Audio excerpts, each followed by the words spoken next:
Yeah, and here we are. Once again, the Mood House. Bob Vomaski, thanks for coordinating that last week. And I don't know that was coordinated. well, yeah, thanks for opening the door and making the coffee. Yeah, thank you, Bob. Yeah, got the key back, obviously, so thank you. Well, let's continue this morning. We're in week 5 of What is a Man? And I'm going to do the first several slides here, just review. So I'm going to just let the slides kind of carry me through of where we have been the last 4 weeks. We're pulling out lessons from the life of Jacob. I'd like to kind of summarize what we've learned over this long study and package it as a separate study before we move on. And right now we are in this first section of a man's journey, and it's called the first half of life. It's all about ascent. It's as a young man, the young man must ascend. And we've been looking at Jacob's life at that time in his life. We are grouping sections of the text in what I'm calling snapshots, and so we're now in the midst of snapshot group number 3. Last time we were together, we read Genesis 27:34 through 41, where we see Esau deeply wounded by the stolen blessing. Father, bless me, even me, O my father. And then followed in the next chapter, we see Esau extending that wound back to his father, where and we had some discussion about that, the exact meaning of that, but I think we kind of generally landed on the idea that Esau observed Jacob's interaction with their father, Isaac, and he saw opportunity where he could hurt his father by going out and marrying the local women, and he did so. And so the summary of that last time was Esau is deeply wounded, Esau deeply wounds. So we left a wounded Esau. Now, what this set up, again, just to carry it on a little bit further, is what this sets up. Now I've kind of moved ahead to what my observations are in our culture is a severe humiliation.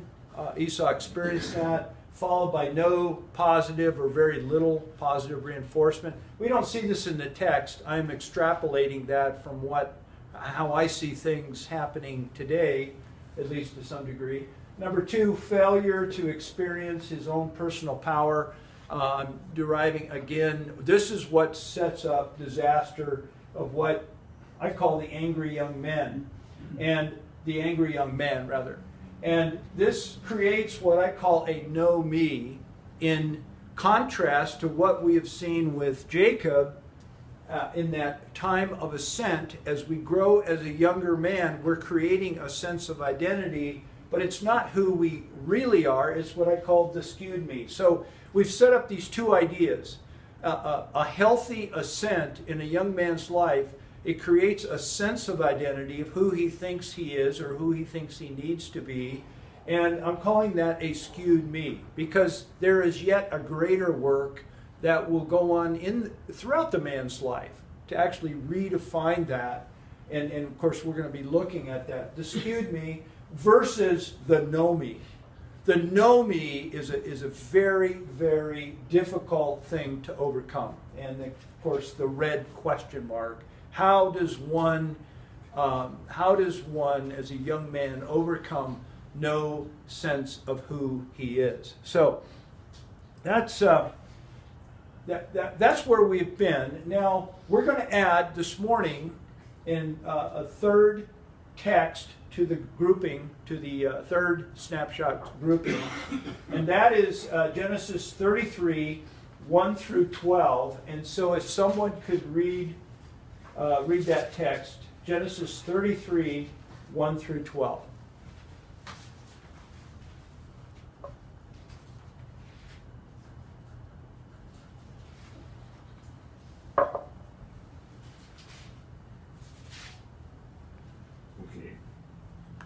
Jacob looked up, and there was Esau coming with his 400 men, and so he divided the children along with Leah, Rachel, and the 2 maidservants.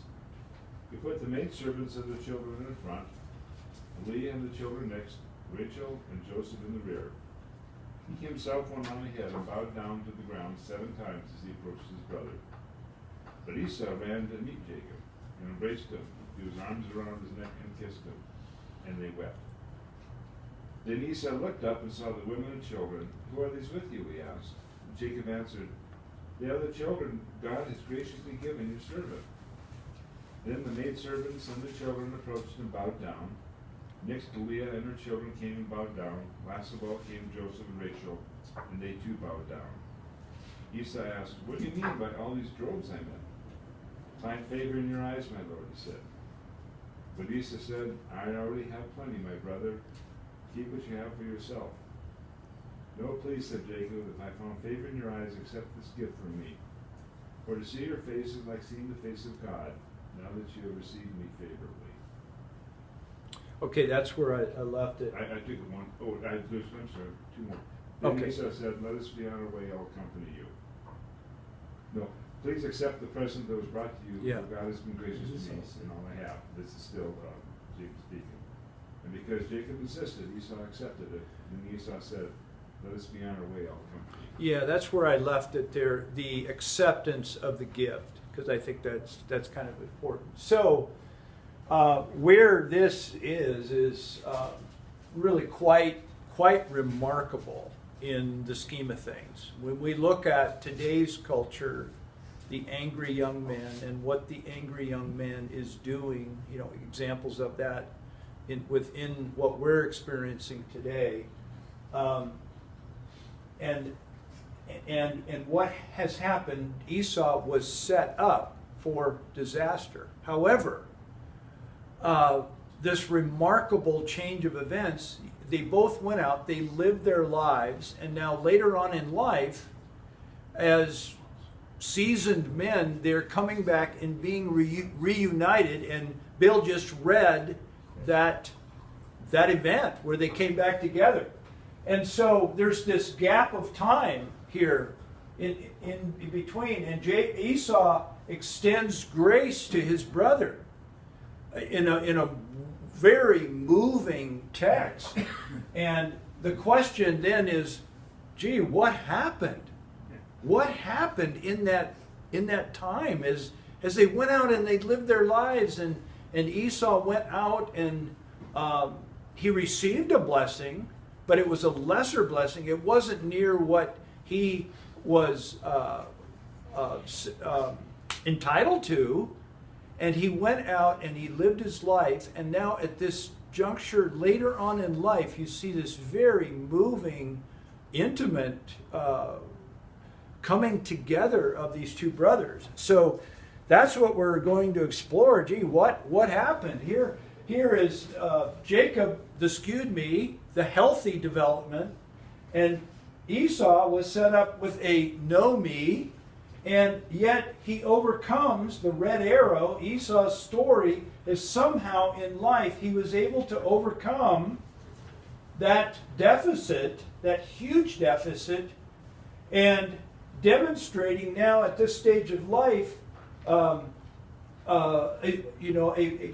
moving over on this side and overcoming that deficit. So that's what we want to talk about.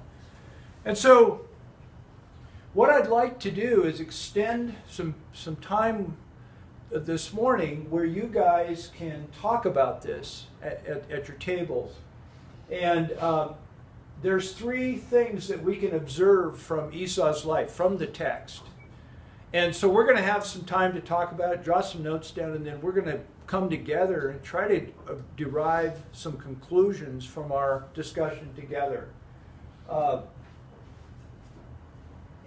My observations from the text, I'm not drawing conclusions here. I'd like for us as a group to draw conclusions.